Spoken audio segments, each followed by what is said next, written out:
उसके उसके सुपर से उसके कंस्ट्रक्टर में जाएगा, वहां से फिर वो प्रिंट होके आएगा सर।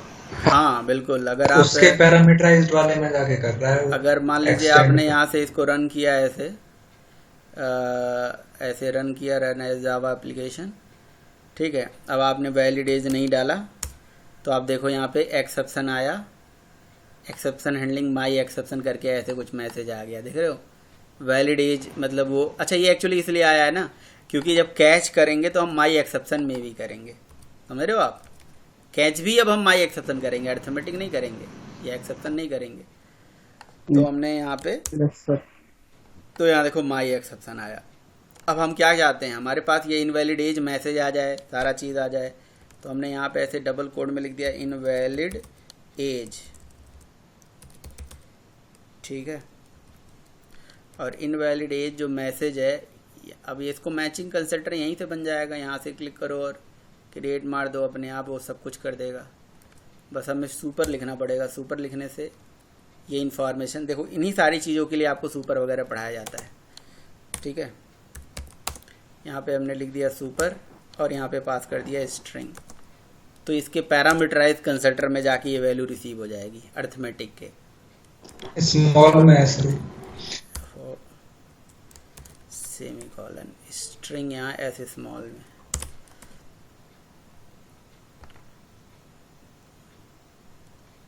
कोई और तरीका आप लोगों को लग रहा है, अगर मान लो ये मैसेज मैं यहाँ ना देखे, कोई और तरीके से ये मैसेज दे सकता हूँ, आप लोगों को लग रहा हो है। ये जहाँ इसके कंस्ट्रक्टर में और कंस्ट्रक्टर से ऐसे एक्टिवेट हो रहा है। सनी ये बात समझ में आई, कस्टम एक्सेप्शन समझ में आया नहीं आया। हाँ सर, समझ में आ गया। तो सर अब अगर देखा जाए तो कहीं ना कहीं हम क्या कर रहे हैं यहाँ पे, हम एक, हमारे पास एक एक्सेप्शन क्लास है, उसका ऑब्जेक्ट बना रहे हैं, एक ऑब्जेक्ट की रेफरेंस आईडी बन रही है, रेफरेंस वेरिएबल यहाँ पे आ रहा है। अगर ये रेफरेंस मैसेज मैं यहाँ नहीं चाहता हूँ और मैं यहाँ इनवैलिड या सुपर के थ्रू नहीं पास करना चाहता हूँ, तो एक दूसरा तरीका है कि हम यहाँ पे अपने प्रोग्राम में टू स्ट्रिंग मेथड को ओवरराइड कर सकते हैं। तो हम पब्लिक रिटर्न टाइप स्ट्रिंग और मेथड का नाम है टू स्ट्रिंग, इसीलिए आपको टू स्ट्रिंग पढ़ाया जाता है। और टू स्ट्रिंग मेथड जो है इंटरनली भी मतलब हर एक्सेप्शन क्लास ओवरराइड करके रखती है, तो अपने हिसाब से वो मैसेज रिटर्न करा देती है। तो यहाँ से जो रिटर्न मैसेज है, ये सुपर से न देखे मैंने यहाँ पे क्या कर लिया, एक ऊपर वेरिएबल बना दिया क्लास लेवल पे स्ट्रिंग, STRING स्ट्रिंग, और स्ट्रिंग टाइप का वेरिएबल बना दिया। और यहाँ से मैंने this dot string is equals to string करके यहाँ से पास करा दिया, और फिर मैंने यहीं से स्ट्रिंग ये रिटर्न करा दिया। तो जो मैसेज है, अब वो मैसेज ये टू स्ट्रिंग के माध्यम से रिटर्न होके आएगा, सुपर से अब नहीं सर वो आएगा। पैरामीटर भी तो हटाना पड़ेगा। कौन सा? कोई पैरामीटर नहीं हटाना है। ये लीजिए, कौन सा पैरामीटर हटाने की बात कर रहे हो आप? ये पैरामीटर, तो ये पैरामीटर मैं तो यहीं से देने की, मैं ये चाह रहा था कि जो कंस्ट्रक्टर में वैल्यू दूं वही वैल्यू रिटर्न होके आ जाए, रेफरेंस आईडी अच्छा बाय अच्छा, डिफ़ॉल्ट वाला ना आए। ठीक है। तो वो स्ट्रिंग हमने यहाँ से पास करा दिया, और वो स्ट्रिंग हमारे इस एक्सेप्शन में चला गया, और यहाँ से वो रिटर्न होके आ गया। तो इसका मतलब जब हम कस्टम एक्सेप्शन बनाते हैं तो इसमें मैसेजेस हम दो तरह से प्रिंट करा सकते हैं, टू स्ट्रिंग चला सकते हैं और या इसके थ्रू चला सकते हैं, आप सुपर के थ्रू चला सकते हैं। यही तो काम होता है भाई। इंटरनली अगर आप देखोगे तो कहीं ना कहीं जावा ने भी तो ऐसे ही कर रखा होगा भाई। आप एक्सेप्शन का ऑब्जेक्ट ही प्रिंट करते हो, लेकिन आपको अर्थमेटिक एक्सेप्शन प्रिंट करके दिखा देता है मैसेज। तो कहीं ना कहीं वो उसने टू स्ट्रिंग को ओवरराइड कर रखा होगा ना, रेफरेंस आईडी नहीं दिखाता है। तो उसी तरह से हम भी कर सकते हैं खुद की एक्सेप्शन, राइट। तो एक्सेप्शन हैंडलिंग में हमने कस्टम एक्सेप्शन पढ़ लिया, ट्राई, कैच, थ्रू, फाइनली का यूज़ सीख लिया, चेक्ड और अनचेक्ड के बारे में सीख लिया, और मुझे आपको बताना था पार्सली चेक्ड एक्सेप्शन कौन सी होती है। पार्सली चेक्ड और पार्सली अनचेक्ड, सुना है कभी इसका नाम, पार्सली चेक्ड एक्सेप्शन? नहीं सर। पार्सली चेक्ड एक्सेप्शन देखिए वो एक्सेप्शन होती हैं जो कि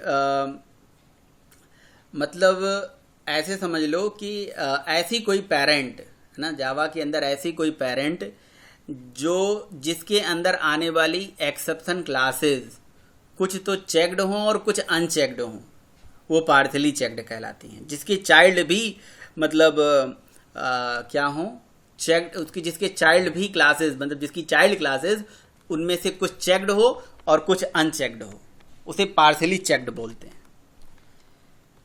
और फुल्ली चेक्ड वो होता है, जैसे ऐसे समझ लो, मैं एक एग्जांपल के तौर पे इसे बताता हूँ।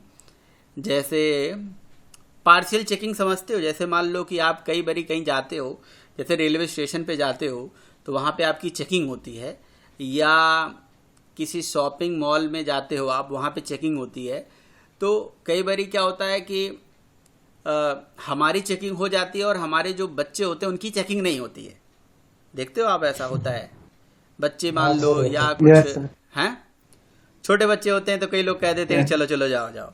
नहीं, कहीं अगर देखा जाए तो कई ऐसे जगह होते हैं जहाँ पे होता भी है। मतलब जैसे आपका मैंने देखा मेट्रो स्टेशन पे करते हैं, चाहे बच्चा भी हो तब भी वो चेक करते हैं। लेकिन जनरली ऐसे जगह पे जो मतलब बहुत वैसा नहीं है, कॉमन नहीं है, मतलब जैसे जेनरिक प्लेस है, जैसे मॉल ही हो गया स्पेशली, तो वहाँ पे पार्शली चेकिंग होती है। तो पार्शली चेकिंग के केस में वो क्या करते हैं, बच्चों की चेकिंग करते हैं, सॉरी पेरेंट की चेकिंग करते हैं, बच्चों की चेकिंग नहीं करते हैं। तो मतलब पेरेंट आपकी चेक्ड हो बट उसकी चाइल्ड क्लास अगर अनचेक्ड हो तो वो उसको हम बोलते हैं पार्शली चेक्ड और पार्शली अनचेक्ड, राइट। तो इसका भी एक कंसेप्ट होता है। मैं आपको एक मिनट यार, तो यहाँ पे देखो, यहाँ पे लिखा हुआ है पार्शली चेक्ड और पार्शली अनचेक्ड का क्या मतलब है। देखो यहाँ पे समझो आप, an exception is set to be fully checked if and only if all the child classes are checked. क्या मतलब हुआ, all the child classes are checked exception, इसका क्या मतलब हुआ समझाता हूँ मैं इसको, एग्जाम्पल से और बताता हूँ अगेन। एग्जाम्पल वही है कि जैसे मान लो कि वही सेम एग्जाम्पल हम ले लेते हैं। जैसे मान लो मेट्रो में गए और मेरी चेकिंग करी गई, मेरे बच्चे की चेकिंग नहीं करी गई कि भैया वो कुछ मतलब जो भी है, जिस तरह से भी स्कैनिंग वगैरह करते हैं। या आजकल तो सबसे बेस्ट एग्जांपल है कोरोना चेक, है ना, कोरोना टेस्ट। तो मान लो मैं पेरेंट हूँ और मेरे पास ऐसे कोई सिम्टम्स आते हैं जिससे लगता है कि भाई इनको कोरोना हो सकता है, तो मेरी कोरोना की टेस्टिंग करी गई लेकिन मेरे बच्चे की नहीं करी गई। तो उस केस में मेरी पूरी फैमिली की चेकिंग हुई क्या, नहीं हुई ना, मतलब वहाँ पार्शियल चेकिंग हुआ। अब ये मैं बोलूँ कि मेरी चेकिंग तो हुई, साथ में मेरे पेरेंट की भी मेरे चाइल्ड की भी चेकिंग हुई या सबकी चेकिंग हुई, तो इसका मतलब वहाँ फुल्ली चेकिंग हुई, दैट इज फुल्ली चेक्ड। तो कह रहा है an exception is said to be fully checked if and only if all the child classes are also checked exception.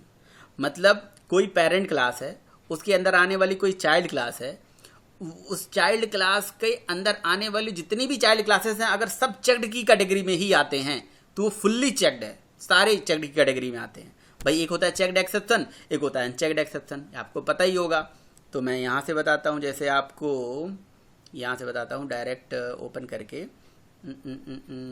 ये हमारा नोट्स है। इस बार मैंने नोट्स को एक फोल्डर में डाल दिया है ताकि इसके टेम्प फाइल बनते रहें, कोई दिक्कत है नहीं, ठीक है। तो मैं आपको दिखाता हूँ।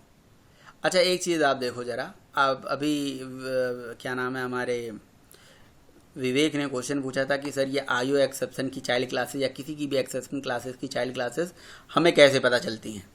तो मैं आपको बताऊं, मैंने आपको दिखाया था कि आईओ एक्सेप्शन के अंदर भी कुछ क्लासेस हैं, ठीक है। तो यहाँ पे आइए, देखिए यहाँ नीचे करते हैं, ये देखिए। अच्छा ये बताइए, ये हमारी थ्रोएबल एक पेरेंट है, थ्रोएबल के अंदर एक्सेप्शन हमारा पेरेंट है। अच्छा अगर आपसे ये बोला जाए कि एक्सेप्शन किस कैटेगरी में आता है, क्या बोलोगे? क्योंकि एक्सेप्शन क्लास के अंदर कुछ ऐसी क्लासेस जो चेक्ड हैं, कुछ ऐसी क्लासेस है जो अनचेक्ड हैं। तो क्या है, फुल्ली चेक्ड है? बोलो भाई। पार्शियली चेक्ड हुई सर ये तो। यस एग्जैक्टली, यही मैं कहना चाह रहा हूँ। लेकिन अब अगर मैं आईओ एक्सेप्शन की बात करूँ, ठीक है ना, और आईओ एक्सेप्शन के अंदर आने वाले जितनी भी एक्सेप्शन क्लासेस हैं उनकी बात करूं, जो अभी मैंने आपको दिखाया था डायग्राम में, उसमें डॉक में दिखाऊं फिर से या समझ में आ रहा है? भाई आईओ एक्सेप्शन के अंदर भी तो बहुत सारी एक्सेप्शन क्लासेस हैं, तो आईओ एक्सेप्शन अपने आप में चेक्ड तो है ही भाई, आईओ एक्सेप्शन अपने आप में चेक्ड है। और अगर कोई पेरेंट चेक हो और उसके अंदर आने वाली सारी चाइल्ड क्लासेस भी चेक्ड हो, इसका मतलब वो फुल्ली चेक्ड है, इसका मतलब वो फुल्ली चेक्ड है। अब बात समझ में आ गई। अब जैसे यहाँ पे देखो, यहाँ पे आप देखो कहाँ गया नीचे ही था सर, ये आईओ एक्सेप्शन। तो अब देखिए ये पेरेंट है और इसकी ये सब चाइल्ड क्लासेस हैं, ठीक है ना। तो ये पेरेंट क्लास यानी कि आईओ एक्सेप्शन अपने आप में चेक्ड एक्सेप्शन माना जाता है, आईओ एक्सेप्शन अपने आप में चेक्ड एक्सेप्शन माना जाता है। और इसके अंदर आने वाली जितनी भी क्लासेस हैं, सब क्लासेस ये सब उसकी चाइल्ड हैं, यानी कि पेरेंट की चेकिंग होगी साथ में चाइल्ड की चेकिंग होगी, दोनों की चेकिंग हो रही है। इसका मतलब ये फुल्ली चेक्ड एक्सेप्शन की कैटेगरी में आ रहा है। क्लियर? ओके। लेकिन कभी अगर पेरेंट तो चेक हो रही है लेकिन चाइल्ड की चेकिंग नहीं हो रही है, समझ में आ रहा है? मान लो कि मेरी टेस्ट हुई लेकिन मेरे बच्चों की टेस्ट नहीं हुई, तो उस केस में वो कहलाता है पार्सली। तो ये देखो यहाँ पे डेफिनेशन भी लिखा होगा। अब इसके बाद देखो otherwise it is called partially checked. तो यहाँ एग्जांपल बता रहा है कि जो आईओ एक्सेप्शन है ये फुल्ली चेक्ड एक्सेप्शन है, ठीक है ना, लेकिन एक्सेप्शन पार्सली है। तो जावा के अंदर दो ही एक्सेप्शन है जो पार्शियल एक्सेप्शन की कैटेगरी में आते हैं, एक एक्सेप्शन इटसेल्फ और एक थ्रोएबल इटसेल्फ। क्योंकि यार थ्रोएबल के अंदर भी ऐसे बहुत सारे चाइल्ड हैं, बहुत सारे ऐसी क्लासेस हैं जो कुछ चेक्ड हैं और कुछ अनचेक्ड हैं, है ना। एक्सेप्शन में भी कुछ ऐसे हैं जो चेक्ड हैं और अनचेक्ड हैं। एरर की तो बात नहीं करेंगे, एरर तो अलग ही कैटेगरी हो गई, अनचेक्ड तो एक अलग ही कैटेगरी हो गई, अनचेक्ड तो अनचेक्ड है ना। तो जावा में पार्शियली चेक्ड और पार्शियली अनचेक्ड का ये जो पूरी कहानी है ये ले लीजिए, बहुत इंपॉर्टेंट चीज़ है। ये भी मतलब पूछा जा सकता है आपसे इंटरव्यू में कि भैया पार्शियली चेक्ड और फुल्ली चेक्ड से आप क्या समझते हो। So what is the meaning of partial checked and partially unchecked exception? Fully checked, partially checked, बताइए भाई।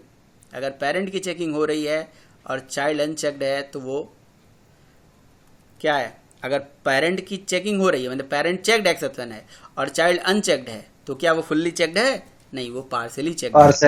हाँ जी, तो ये आप इसका डेफिनेशन यहाँ पे सारा चीज़ मिल जाएगा, आप इसे देख लीजिएगा। पूछा भी जाता है इंटरव्यू में फुल्ली चेक्ड एक्सेप्शन, कोई भी उठा लेना, आईओ ही नहीं है। मान लो मैं एसक्यूएल उठा लेता हूँ और एसक्यूएल के अंदर आने वाली जितनी भी एक्सेप्शन है वो सब चेक्ड की कैटेगरी में आ गई, तो वो सब फुल्ली चेक्ड एक्सेप्शन कहलाती है। क्लियर? ओके। अच्छा, एक चीज़ और आपको मैं थोड़ा सा यहाँ पे गाइड करूँगा एक्सेप्शन हैंडलिंग में जब आप पढ़ रहे हो। एक चीज़ मैंने देखा है, आप लोगों ने शायद देखा होगा कि नहीं देखा होगा। जैसे मान लो कि आप ट्राई कैच तो कहीं लगा लेते हो, किसी भी जगह पे लगा लेते हो, राइट। लेकिन एक्सेप्शन हैंडलिंग में एक और चीज़ होती है जो बड़ा इंपॉर्टेंट होता है, मैं आपको यहाँ शेयर करूँगा। कि जैसे मान लो कि हमारे पास, मैंने हटा क्यों दिया, इसे हटाना नहीं चाहिए था। लास्ट चीज़ है जो मुझे बताना था आपको। यहाँ पे मान लीजिए मेन मेथड है और यहाँ पे हम कोडिंग कर रहे हैं, राइट। तो आप देखते हो यहाँ पे ट्राई कैच एक्सेप्शन हम कुछ भी लिख सकते हैं, राइट। मतलब ट्राई कैच में हम एक्सेप्शन हैंडलिंग कर लेते हैं और अगर मैं चाहूँ तो इस पूरे लाइन को ट्राई कैच में डाल दूँ तो ये नाराज़ नहीं होगा, पूरा स्टेटमेंट चलेगा, है ना। लेकिन कभी भी जब आप ट्राई कैच लिखते हो और अनचेक्ड एक्सेप्शन के केस में ऐसा करते हो तो ये वैलिड होता है, और कहीं गलती से आपने चेक्ड एक्सेप्शन में ऐसा करने लगे तो ये इनवैलिड होगा। मतलब क्या है? मतलब ये है कि जैसे मान लो कि यहाँ पे मैं लिखता हूँ थ्रेड डॉट स्लीप, मैं थ्रेड को थोड़ी देर के लिए स्लीप कराऊंगा, तो थ्रेड डॉट स्लीप के केस में आती है इंटरप्टेड एक्सेप्शन, राइट। तो इंटरप्टेड एक्सेप्शन आती है और ये कहता है कि मस्ट बी कॉट और डिक्लेयर टू बी थ्रोन। तो मैंने इसको क्या कर लिया, सराउंडेड ट्राई एंड कैच कर लिया, है ना। और ट्राई कैच मैंने यहाँ से नहीं लगाया, मैंने इसको करा कट, और कट करके यहाँ से ऊपर कर दिया पेस्ट, ठीक है ना। तो यहाँ पे अगर कभी भी कोई मतलब अगर इंटरप्टेड एक्सेप्शन आएगी तो हैंडल हो जाएगी, राइट। और इंटरप्टेड एक्सेप्शन एक किस टाइप की एक्सेप्शन है? चेक्ड एक्सेप्शन है, तभी तो कंपाइल टाइम पे हैंडल करना पड़ रहा है हमें, ठीक है। अब इस प्रोग्राम में जेन्युइनली अगर आपको इंटरप्टेड एक्सेप्शन आ रही है तो ट्राई कैच लगाओ, और आपने कहा नहीं मैं ऐसे ही लगाऊंगा ट्राई कैच, है ना, प्यार मोहब्बत में ऐसे ही लगा देंगे हम, ठीक है, तो दिस इज नॉट वैलिड। ये क्वेश्चन इंटरव्यू में पूछा जाता है। कहता है चलो मान लो कि इंटरप्टेड एक्सेप्शन आ रही है आपकी प्रोग्राम में, आपने ट्राई कैच लगा लिया, ठीक है, आपने ट्राई कैच लगा लिया, और अगर मान लो नहीं आ रही है और इंटरप्टेड आप ट्राई कैच में लगाओगे तो क्या चलेगा? तो नहीं चलेगा। मतलब ये कौन से केस में, सारे चेक्ड एक्सेप्शन के केस में ये वैलिड होता है।